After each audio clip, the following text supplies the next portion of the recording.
წესიწონაში არ უნდა მომემატებინა, მაგრამ კიდევ 2 კილო მაქვს მომატებული. ამას წუწუნით არ ვამბობ, უბრალოდ ჩემი თავი მიშვებული მყავს და მაინტერესებს სადამდე მივა. არ ვიცი, ესეთი ეტაპი მაქვს, რომ ჩემს თავს აღარ უბრაზდები და აღარ ვსტრესავ და აღარ ვსჯი.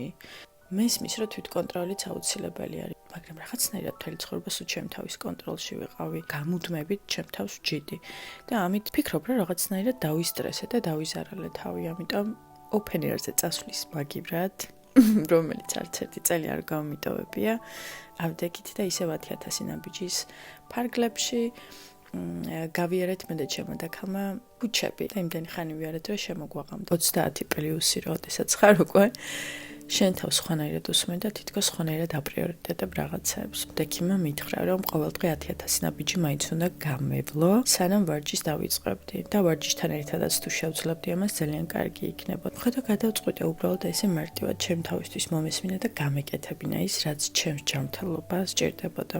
იქაც მინდოდა წასვლა, თან მით უმეტეს ერთ ბენდს ჩემი სიძე ახმოვანებდა, მაგრამ უბრალოდ ავიღეთ ქალაქში მარშრუტი და წავედით. რაღაც თითქოს შენ ჯანმრთელობისთვის და შენ თავისთვის რო აკეთებ რაღაცას, უფრო კარგად გეპასუხება სხეული. ჩემი კვებითი აშლილობა ისევ არსად არ წასულა. უბრალოდ თითქოს ჩემ თავს ვაძლევ საშუალებას, რომ ბოლომდე შეტოპოს, აი მაინტერესებს სადამდე შევა, რომ მე აი რაღაცა პიკს ავარტყათ, რომ მე ისევ დაშვება დავიწყოთ. არ ვიცი, უცნაური პერიოდი არის, ადრე ამაზე ძალიან ვინერვიულებდი, მაგრამ ეხლა არ მაწუხებ. ისეთ ეტაპზე ვარ ცხოვრების, რომ ვიცი, რომ რაიმე პრობლემა როდესაც არსებობს, უნდა მივდგეთ წყნარად, მშვიდად და მეთოდურად. კარგი დღე.